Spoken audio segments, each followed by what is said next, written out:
o Senhor Jesus é indicado como aquele que tem o direito de abrir esse livro. Por quê?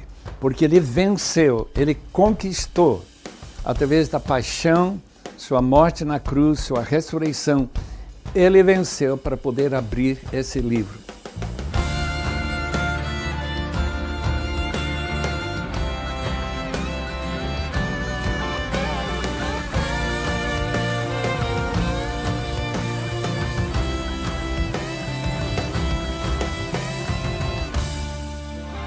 Do capítulo 4 para o capítulo 5, temos uma transição importante.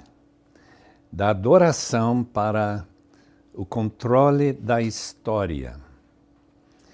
Esse rolo que estava na mão direita daquele que estava sentado no trono, isto é, Deus Pai, aparentemente, esse rolo está selado com 7 selos.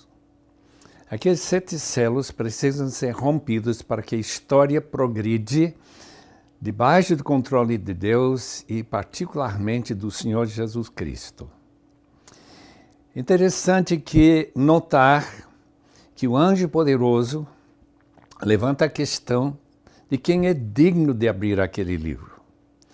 Em outras palavras, quem é digno de fato de marcar os eventos da história que vão completar o plano de Deus para o nosso mundo, até a própria volta de Cristo. E João fica muito emocionado pelo tempo que vai passar sem aparecer ninguém para abrir o livro. E pela graça de Deus, o Senhor Jesus é indicado como aquele que tem o direito de abrir esse livro. Por quê? Porque ele venceu, ele conquistou, através da paixão, sua morte na cruz, sua ressurreição, ele venceu para poder abrir esse livro. Então, ele vem até receber o livro da mão direita daquele que está sentado no trono, e daí ele vai falar sobre esse fator. Só que agora vem a descrição do Senhor Jesus de uma maneira bem pitoresca, muito importante, de um cordeiro que também é um leão. Um cordeiro que também é raiz do tronco de Davi. Essas referências ao Antigo Testamento, tanto a Gênesis capítulo 49, versículo 9, do leão, o Senhor Jesus aí é reconhecido como aquele que é de todos os animais o mais poderoso, aquele que tem direito. Então ele vai marcar e utilizar esse título que Jacó falou em Gênesis 49. Enquanto Isaías, capítulo 11, versículo 1, vai falar dessa raiz de Davi, isto é, uma continuação da linha humana de Davi, rei de Israel, mais famoso rei de Israel. Quando ele chega lá, receber aquele livro, os seres viventes e os anciãos que estão aí reconhecem que Jesus tem 7 chifres, 7 olhos e 7 espíritos que são enviados em toda a terra. Essa palavra 7, que significa número completo, aquilo que não pode ser excedido, é uma referência ao poder de Cristo e sua autoridade. Não esqueçam que capítulo 28 de Mateus, o Senhor Jesus declara para os 11 discípulos lá no Monte da Galileia que ele tem recebido toda a autoridade nos céus e na terra. Então isso refere-se a esses 7 chifres. Os 7 olhos estão relacionados com os espíritos de Deus. Esses 7 espíritos agora estão relacionados diretamente com Jesus Cristo. Portanto, é uma referência ao próprio Espírito Santo, e que são enviados em toda a terra.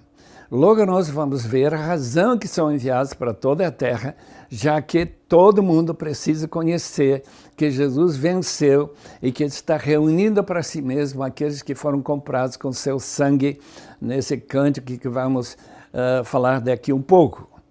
É muito importante notar esse fator, que quando ele recebeu esse livro da mão direita daquele que estava sentado no trono, ele tem essa autoridade, esse poder, por ter vencido e por ter ressuscitado e que o Pai tem passado para ele. Esse cordeiro que também é leão, esse cordeiro que também é a continuação da linha do rei Davi, real, para ele poder reinar e estabelecer o seu reino aqui na terra. Quando ele recebeu então esse livro da mão direita, ele fica pronto aí para abrir aqueles selos e para que a história possa prosseguir do jeito que nós estaremos entendendo daqui um pouco quando a gente fala sobre a abertura daqueles selos.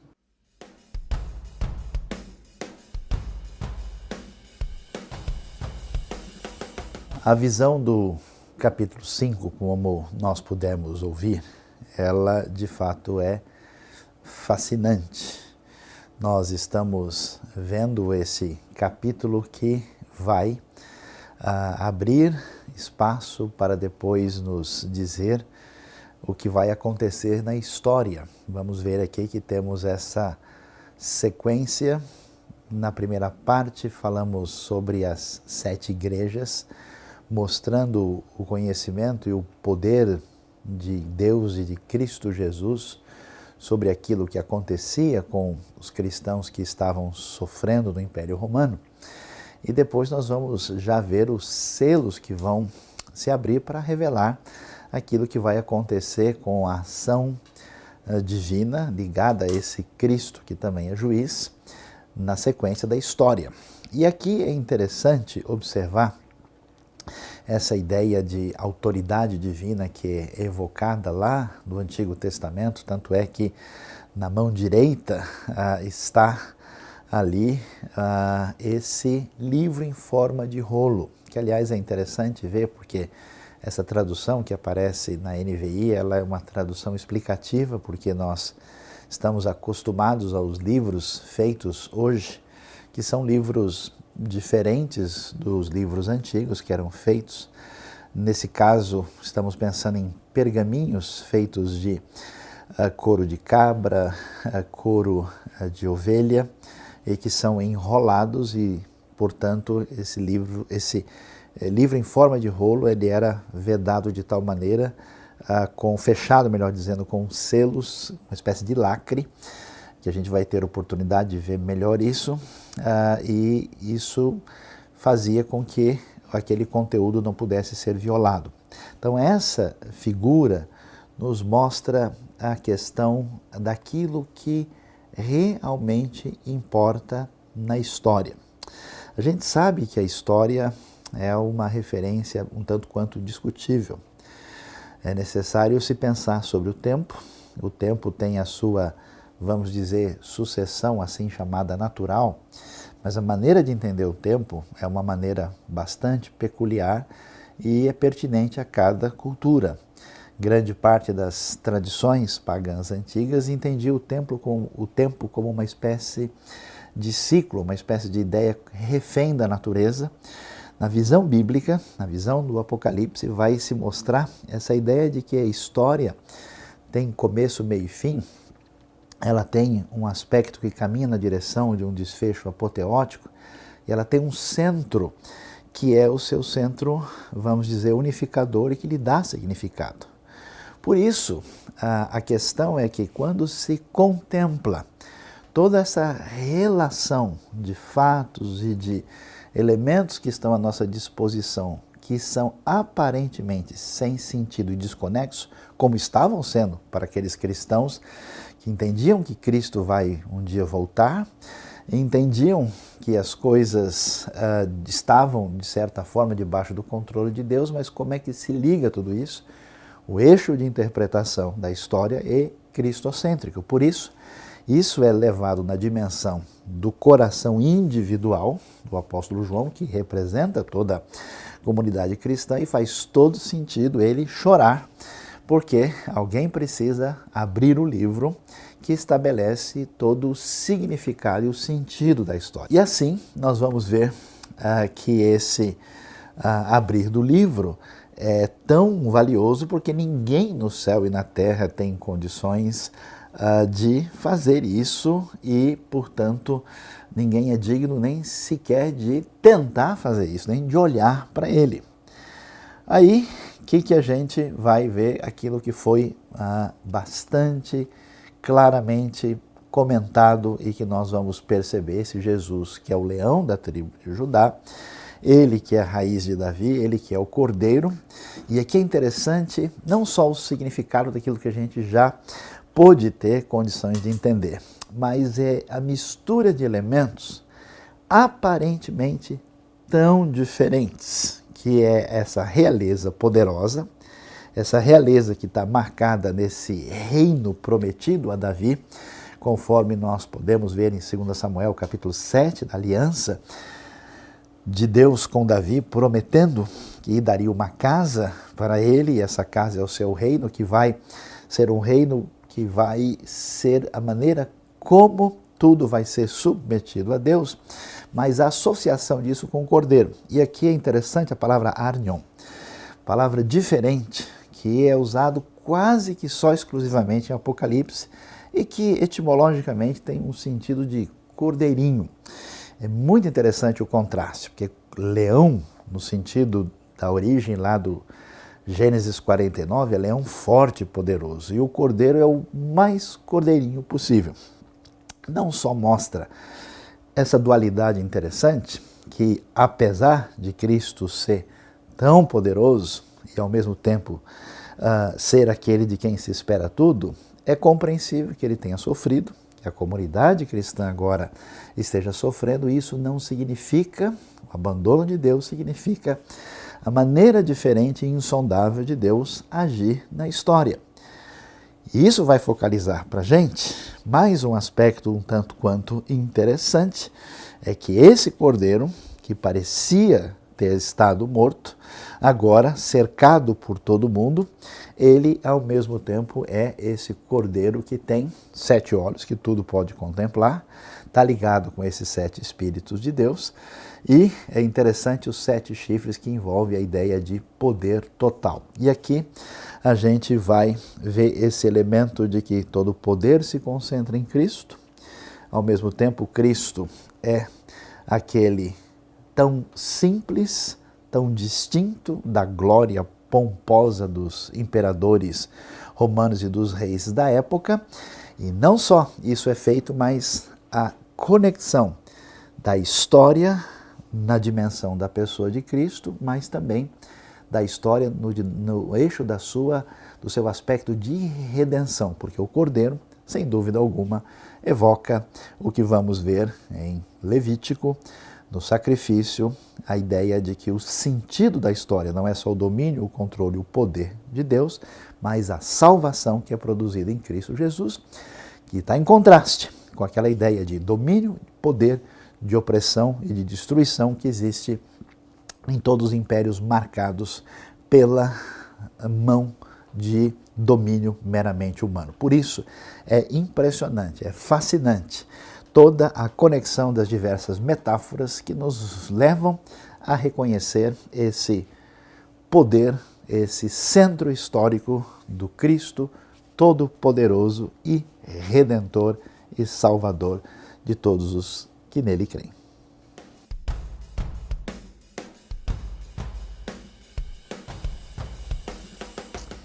Ao receber esse livro nas mãos, os seres viventes e os anciãos prostram-se diante do Cordeiro, mostrando que o livro de Apocalipse, tanto como qualquer outro livro, ou talvez mais qualquer outro livro, enfatiza a divindade de nosso Senhor Jesus Cristo.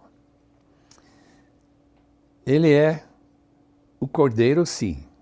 Ele morreu e ressuscitou, ele venceu.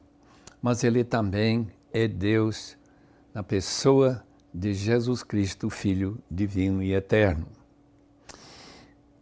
Os anciãos recebem também, ou tomam melhor, censários com incenso, que são as orações dos santos. Imagina que os santos estão orando para quê? Para que a história seja favorável para as igrejas, homens como João, que está preso, outros como Antipas, que já foi martirizado. Grande problema da perseguição, e que as orações são para que Deus intervenha e que Jesus Cristo volte logo. Eles então entoam um novo cântico, com suas harpas tocando. Tu és digno de receber o livro, de abrir os seus selos, pois foste morto, e com teu sangue compraste para Deus gente de toda a tribo, língua, povo e nação. Tu os constituíste reino e sacerdotes para nosso Deus, e eles reinarão sobre a terra. Esse novo cântico dos anciãos é de grande significância para todos nós. Qual é essa significância? Que, enquanto a igreja não alcançar o resto do mundo para reunir aqueles que foram comprados pelo sangue de Jesus lá na cruz, essa resposta às orações para aqueles que clamam para Jesus, que ele apresse sua vinda, não será respondida, porque Jesus mesmo tinha dito que este evangelho do reino será pregado em todo o mundo.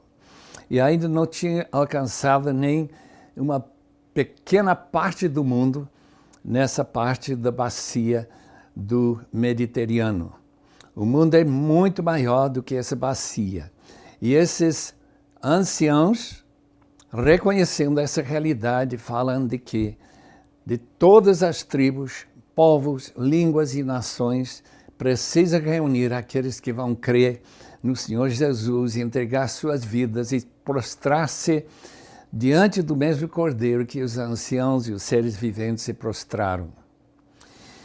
Continuando, nós não vemos somente lá no céu que há adoração para o Senhor, mas também pelo fato de que muitos anjos, milhares e milhares e milhões de anjos, números incontáveis que rodeiam o trono, bem como os seres viventes, os anciãos, e cantavam em alta voz: digno é o Cordeiro que foi morto de receber poder, riqueza, sabedoria, força, honra, glória e louvor. Em outras palavras, ele é digno de receber tudo o que a gente oferece para Deus, tudo que Deus dá para nós para oferecer de volta para ele.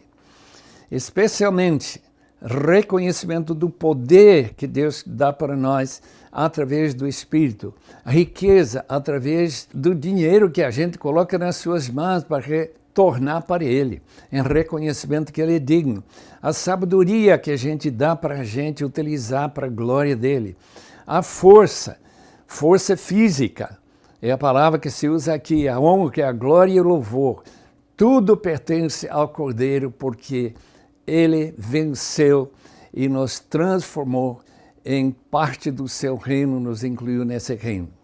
Depois ouvi todas as criaturas existentes no céu, na terra, debaixo da terra e no mar, e tudo que neles há, que diziam: aquele que está sentado no trono e ao Cordeiro, sejam louvor, a honra, a glória e poder para todos sempre.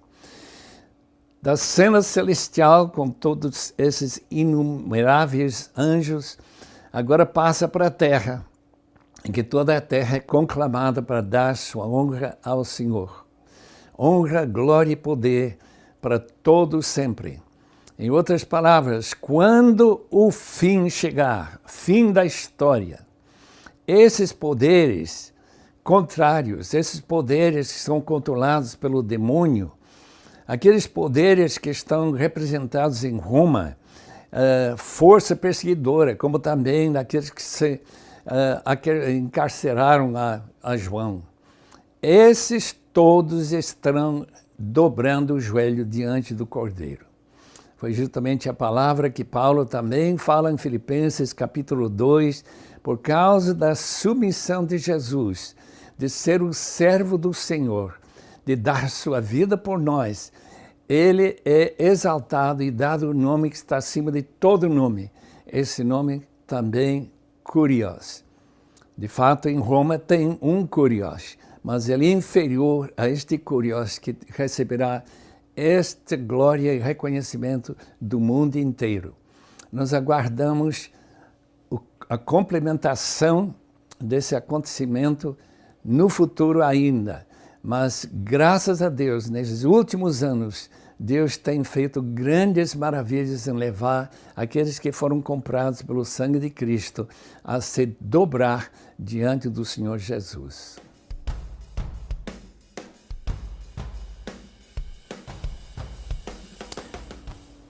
Como nós pudemos ver aqui no capítulo 5, vamos ver a centralidade de Cristo Jesus na história. Cristo Jesus, aquele que é o herdeiro do trono de Davi, aquele que de fato é o Messias, o Rei soberano, e aquele que aponta para essa história de redenção que aparece aqui, e por essa razão nós podemos ver o cântico que nós acabamos de observar, várias coisas tão importantes dos 4 seres viventes, dos 24 anciãos, e aí vemos como é que esse Cordeiro vai ser digno de abrir o livro e com ele ele vai ter o significado da história e ele compra gente de todas as nações, mas quando a gente começa a ler essas coisas e observa esse aspecto tão geral da história que atinge, vamos dizer, a humanidade, essas características tão globalizantes, de certa forma há um distanciamento do indivíduo.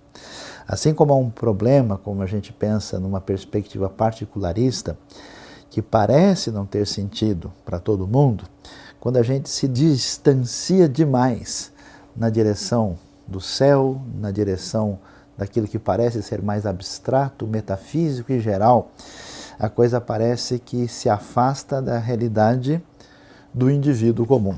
É tão interessante como Apocalipse 5 vai tratar dessa questão de uma maneira absolutamente incrível.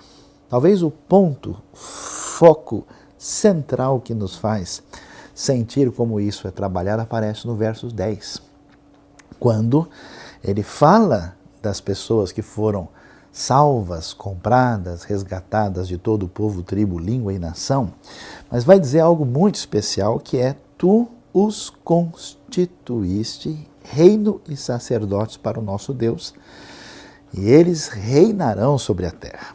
O que há de tão impressionante e especial nesse aspecto apresentado aqui? Essa linguagem seguramente vem de Êxodo 19, versículo 6. E aqui nós temos os 2 substantivos, reino e sacerdote. Geralmente eles são traduzidos assim, mas os estudiosos da gramática conhecem aquilo que a gente chama de rendíade no hebraico, que 2 substantivos na sequência podem ter um sentido em que o outro substantivo segundo acaba tendo uma função adverbial. É como se disséssemos um reino sacerdotal ou um reino de sacerdotes. Embora os termos estejam em grego, o sentido aqui evoca essa mesma referência que aparece na gramática hebraica. Um reino de sacerdotes era a vocação original do Israel do Antigo Testamento. Quando Deus age na história, uma história de salvação e de libertação, essa história tem o objetivo que eles venham a ser reino, e um reino que mostre essa glória de Deus, esse poder de Deus, quem Deus é, sendo sacerdote no sentido de aproximar os outros para conhecerem a Deus. Mas talvez o elemento mais significativo que nós vamos ver na ligação desse texto com o que acontece na sequência é algo absolutamente especial. Pense bem, a maioria desses cristãos gentílicos são escravos. É gente talvez com péssima formação cultural. Talvez muitos deles sabiam sobre Deus e sobre a sua palavra, mas talvez nem pudessem ler direito, como a maioria desses habitantes desse Império Romano. Gente que nunca teve qualquer referência de dignidade na vida. E quando a gente vê que toda essa ação gloriosa, global, redentiva, poderosa, histórica de Deus vai atingir o indivíduo comum que forma essa comunidade que agora passa a reinar, eles são mais importantes do que César de Roma. Eles são um reino, eles reinarão diante de Deus. A gente vai descobrir uma coisa tão interessante que a gente pensa que ser religioso, adorar a Deus, submeter-se é ser destruído, é não ter sentido, é ser alguém absolutamente inútil. E o erro dessa ideia é que a gente não consegue descobrir que a nossa identidade, o nosso significado perante a vida, perante o mundo, perante a sociedade, perante nós mesmos, só é definido pela identidade que temos diante de Deus. O conhecer a Deus, obedecer e adorá-lo, vai nos dizer quem nós somos e para onde nós estamos indo. Então, esse encontro da glória, do poder, do domínio divino no tempo e do espaço com o significado do indivíduo que nada vale é absolutamente magistral. É por essa razão que depois dessa frase, quando eles são mencionados sendo reino de sacerdotes, ou um reino sacerdotal, aquele monte de gente absolutamente desprezível, tanto no contexto judaico, rabínico, como no contexto romano, como no contexto, vamos dizer, mais elitizado do pensamento grego, essas pessoas não valem nada, eles são isso, e por essa razão todo mundo é convidado a glorificar, a adorar a Deus. Não só os anciãos, como nós vimos, e os 4 seres viventes, mas agora no coral geral de glória a Deus surgem os anjos com milhares e milhares e milhões e cantam glorificando o Cordeiro, e junto com eles vem um mega zoológico divino com toda a criação, todos os bichos do céu, da terra e do mar, porque Deus é glorificado, não é só porque Ele é o Senhor da história, não é só porque Ele é glorioso, mas porque Ele, que está sentado no trono, o Cordeiro, que merece o louvor, a honra, a glória e o poder, para todo sempre, amou a você, amou a mim, deu sentido à sua vida, à minha vida, e nos fez um reino de sacerdotes.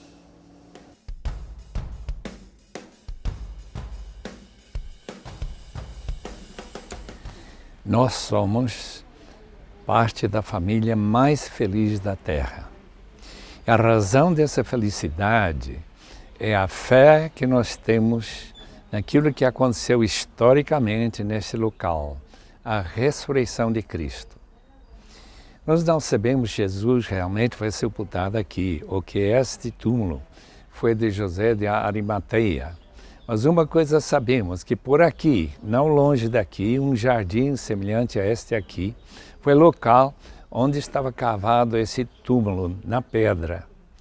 E quando Jesus foi colocado lá, na sexta-feira, não havia nenhuma esperança nos discípulos nem nas mulheres de rever a Jesus. Mas como nós sabemos, no primeiro dia da semana, Jesus ressuscitou. Não há nada, nenhuma religião por aí que coloca fatos históricos que pode apontar para um lugar histórico onde seu líder, por exemplo, o Amé, ou outro líder qualquer, realmente foi sepultado e ressuscitou. É por isso que nós somos de todos da terra os mais felizes. Tem mais uma coisa a lembrar, que Jesus mesmo tinha falado sobre a sua própria ressurreição várias vezes. Ele tentou convencer os discípulos que ele ressuscitaria. E a razão que os discípulos não acreditavam, porque era tão impossível que uma pessoa voltasse. Eles talvez estavam pensando que Jesus ressuscitaria espiritualmente e que eles nunca teriam o privilégio de vê-lo de novo. Eles criam na ressurreição no fim do mundo, quando o mundo acabaria. Aí sim que haveria uma ressurreição. E foi justamente a ideia que Marta explicou para Jesus quando ela admitiu que Lázaro ressuscitaria. Mas ela não estava esperando que ele ressuscitaria imediatamente com essa palavra poderosa de Jesus, o Filho de Deus. Portanto, amigo, qualquer pessoa que está acompanhando nossa palavra. Espero que sua fé no Senhor Jesus tenha levado você a confessar Ele como Senhor vivo. Romanos 10, versículo 9, fala exatamente isso. Se crer no coração que Deus o levantou dentre os mortos e confessar com tua boca que Jesus é Senhor, você será salvo, eternamente salvo, por causa do evento que ocorreu aqui há quase 2000 anos atrás.